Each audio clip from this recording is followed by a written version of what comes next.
ভাবুন তো, পৃথিবীর সবচেয়ে সুরক্ষিত স্থানগুলোর একটিতে, যেখানে প্রতিটি দরজা, প্রতিটি করিডোর কঠোর নিরাপত্তার মধ্যে থাকে, সেখানেই যদি কেউ প্রবেশ করে প্রাণঘাতী হামলার চেষ্টা করে, তাহলে সেটা কতটা ভয়ঙ্কর হতে পারে।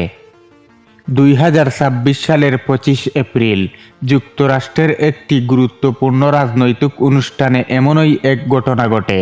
লক্ষ্য ছিল তৎকালীন প্রেসিডেন্ট ডোনাল্ড ট্রাম্প এবং তার প্রশাসনের শীর্ষ কর্মকর্তারা। ঘটনার পেছনে ছিল একজন ব্যক্তি, কুল তামাস এলেন। বাহিরে থেকে একেবারে সাধারণ মানুষ।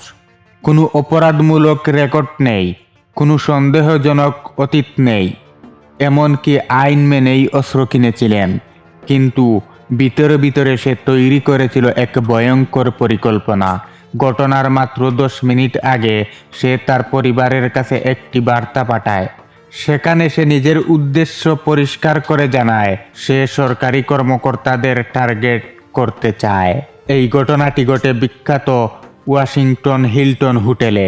এই হোটেলেই অনুষ্ঠিত হচ্ছিল একটি বড় অনুষ্ঠান, যেখানে প্রেসিডেন্ট প্রায় পুরো এক্সিকিউটিভ টিম উপস্থিত ছিলেন। কিন্তু আশ্চর্যের বিষয়, সে জোর করে ঢুকেনি, কোনো গোপন রাস্তা ব্যবহার করেনি। সে একেবারে সাধারণ অতিথির মতো হোটেলে চেক ইন করে। সবচেয়ে বড় ভুলগুলো ছিল, হোটেলের অতিথিদের লাগেজ পরীক্ষা করা হয়নি, প্রবেশদ্বারে কোনো স্ক্যানিং ছিল না, অতিথিদের আগেই যাচাই করা হয়নি। ফলে সে খুব সহজেই তার অস্ত্রগুলো নিয়ে নিজের রুমে ঢুকে পড়ে। রাত 8টার দিকে অনুষ্ঠান শুরু হয়। নিচের একটি বড় হল রুমে প্রায় 2600 মানুষ উপস্থিত। এই সময় এলেন তার রুম থেকে সিঁড়ি দিয়ে নিচে নামতে থাকে, একদম শান্তভাবে, যেন সে অন্য অতিথিদের মতোই। কিন্তু যখন সে মূল নিরাপত্তার চেক পয়েন্টে পৌঁছায়, হঠাৎ করেই সে দৌড়ে ঢুকে পড়ে এবং গুলি চালাতে শুরু করে। সাথে ছিল একটি শটগান, একটি পিস্তল এবং একাধিক ছুরি। কিন্তু নিরাপত্তা বাহিনী দ্রুত প্রতিক্রিয়া জানায়। কয়েক সেকেন্ডের মধ্যেই তাকে মাটিতে ফেলে আটক করা হয়। সে বলরুমে ঢুকতে পারেনি। বড় ধরনের বিপর্যয় অল্পের জন্য এড়ানো যায়। যদি সে ভিতরে ঢুকতে পারত, এই প্রশ্নটা সবচেয়ে ভয়ঙ্কর, কারণ সব শীর্ষ নেতা একই ঘরে ছিলেন। ঘরটি ছিল নিচতলায়, পালানোর সুযোগ কম, ভিড় ছিল অত্যন্ত ঘন। যদি সে ভিতরে ঢুকতে পারত, তাহলে কয়েক সেকেন্ডেই শতাধিক মানুষের প্রাণহানি হতো। এমনকি যুক্তরাষ্ট্রের রাজনৈতিক কাঠামোই হুমকির মুখে পড়ত। এই ঘটনাটি কিছু গুরুত্বপূর্ণ দুর্বলতা সামনে নিয়ে আসে।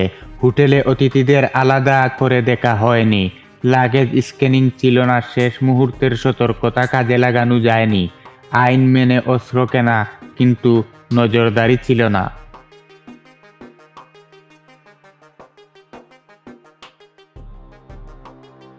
এই ঘটনা ছিল একাধিক হামলার চেষ্টার অংশ। একবার ফ্লোরিডার একটি গলফ ক্লাবে দূর থেকে হামলার চেষ্টা করা হয়েছিল।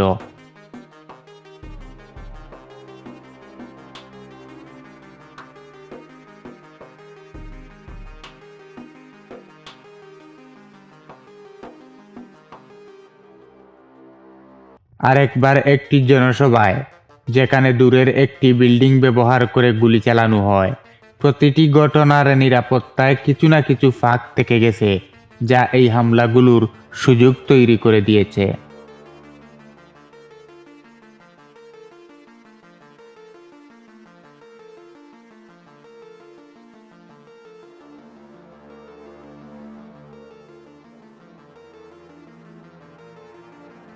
এই ঘটনা আমাদের একটা গুরুত্বপূর্ণ বিষয় শেখায়। সবচেয়ে শক্তিশালী নিরাপত্তা ব্যবস্থা ও দুর্বলতাও থাকতে পারে, আর সেই ছোট একটি ভুল ওই বড় বিপর্যয়ের কারণ হতে পারে। কখনো কখনো সবচেয়ে বড় হুমকি আসে সেই মানুষটির কাছ থেকে, যাকে আমরা একেবারেই সাধারণ মনে করি।